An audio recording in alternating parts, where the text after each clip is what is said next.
ماہنامہ دریافت سے انتخاب کی سیریز کے سلسلے میں ماہنامہ دریافت کے شمارہ نمبر 10 سے ضمیر علی بدایونی کا ایک مضمون جس کا عنوان ہے ادبی تنقید کا سفر، سوسیئر سے دریدہ تک، مظہری ساختیات۔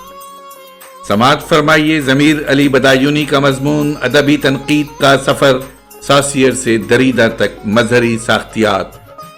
ضمیر علی بدایونی کا یہ مضمون 6 اقساط میں یوٹیوب چینل پر اپلوڈ کیا جا رہا ہے۔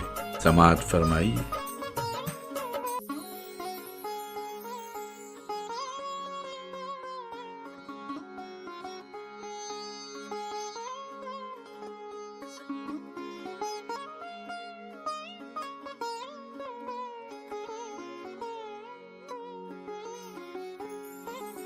اس شعر میں متن سے پیدا ہونے والی انا کا احاطہ کیا گیا ہے، مکمل ادبی تخلیق کا نہیں، اور ان مظہری حقائق کو نظر انداز کیا گیا ہے جو قاری کے شعور سے جنم لیتے رہتے ہیں اور ادبی تخلیق کے بہاؤ میں بہتے رہتے ہیں۔ مظہری نقاد قاری کی اس گواہی کی ادبی اہمیت کو بے حد معنویت کا حامل قرار دیتے ہیں۔ گواہی کا لفظ اس لیے استعمال کیا گیا کہ حسرل کے نزدیک دوسرے کی داخلیت تک رسائی ممکن نہیں، صرف گواہی ممکن ہے۔ اس نارسائی کی صورتحال میں صرف شاہد ہونا ہی ہمارے اختیار میں ہے۔ شعور اور ماورائی انا کے مکالمے میں کوئی دوسرا شریک نہیں ہو سکتا۔ مومن کا شعر اسی صورتحال کی جانب اشارہ کرتا ہے۔ تم میرے پاس ہوتے ہو گویا جب کوئی دوسرا نہیں ہوتا۔ مومن کا یہ شعر بارہا پڑھا اور سنا گیا، لیکن اس میں آج معنویت کی ایک نئی لہر اٹھتی نظر آ رہی ہے۔ انا اور شعور کے اس مکالمے نے ایک ایسی صورتحال کو جنم دیا ہے جو مومن کے شعر سے پیدا ہونے والی صورتحال سے بے حد قریب ہے۔ سارتر وجودی ہونے کے ساتھ ساتھ ایک مظہری مفکر بھی تھا۔ اس کے نزدیک شعور اپنی خلوت خاص میں کسی قسم کی مداخلت پسند نہیں کرتا، حتیٰ کہ انا کا سخن زیر لبی بھی اس کے لیے بار سماعت سے زیادہ نہیں۔ اسی لیے سارتر نے انا کو دنیائے شعور سے خارج کر کے معروضات کی دنیا میں پھینک دیا۔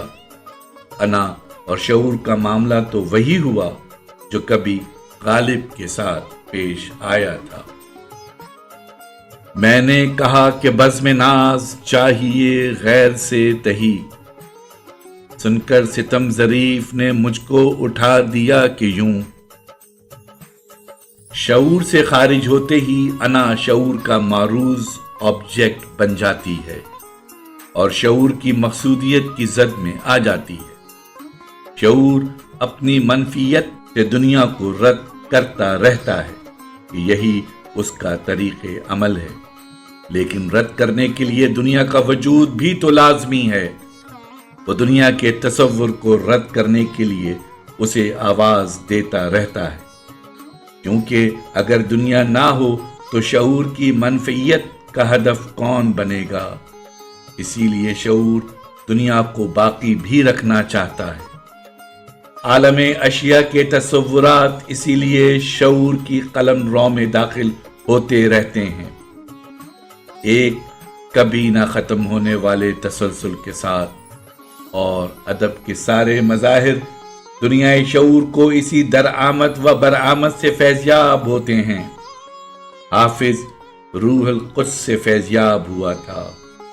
فیض روح القدس ارباز مدد فرماید، دیگراں ہم بکنت آنچے مسیحائے کرد۔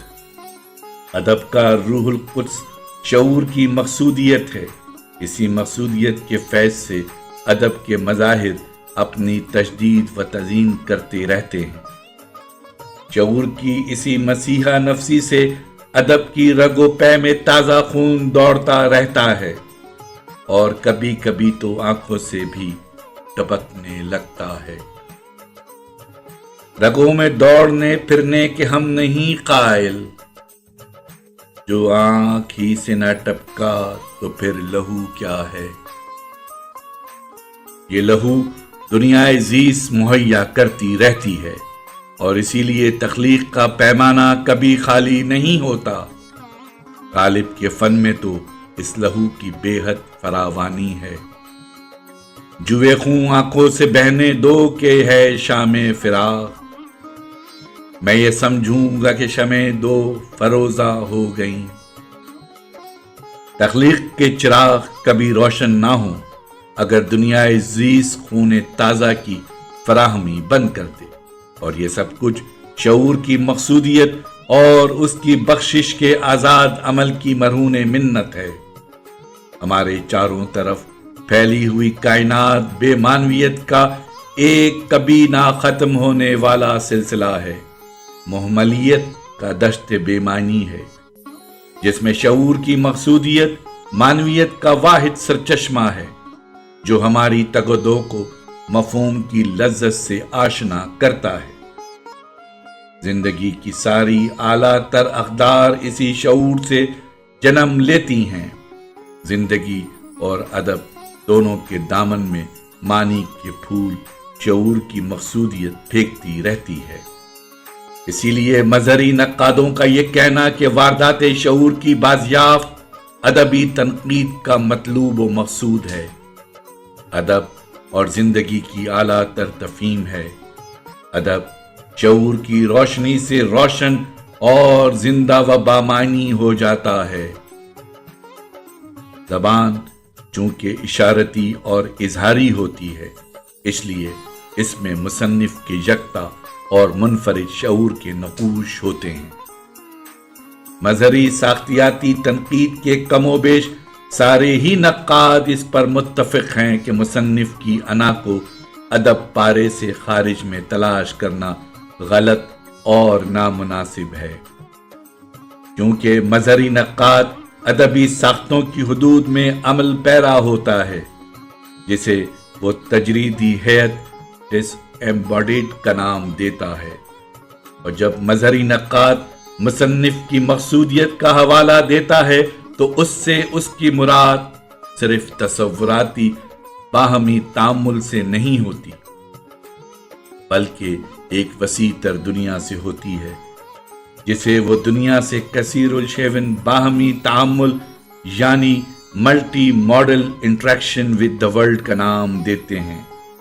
اس مخصوص مقصودیت تک ہماری رسائی متن ٹیکسٹ کے داخلی تجزیے سے ہوتی ہے، جسے وہ مصنف کا منفرد نقش بھی کہتے ہیں، جو متن کا ناقابل انکار جزء لا یا نفق ہے۔